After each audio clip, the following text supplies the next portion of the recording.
जिसकी रक्षा जो है सम्राट वीर भोज के वंशज करते हो, जिसकी रक्षा सर छोटू राम के वंशज करते हो, जिसकी रक्षा गुरु गोविंद सिंह जी के बच्चे करते हो, जिसकी रक्षा सतगुरु रविदास जी महाराज के बच्चे करते हैं, जिसकी रक्षा भगवान वाल्मीकि महाराज के बच्चे करते हैं, उनको लगा कि वो उसको मिटा देंगे। ये किसान कमेरों की आवाज है।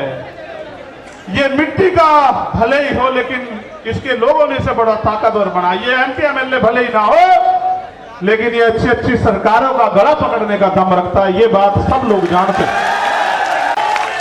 मुझे गर्व है कि मैं गरेट समाज में जन्मा था। मेरा समाज गरेट है और मेरा समाज सम्राट अशोक की तरह गरेट रहेगा। मुझे इस बात का गर्व है।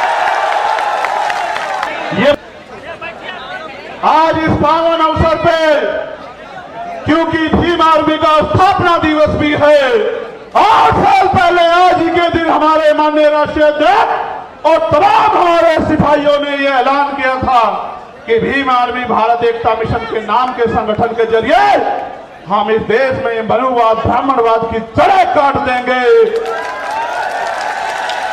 जो कारवां एक छप्पर से चला, आज वो कारवां सैलाब के रूप में दिल्ली की सड़कों पे है।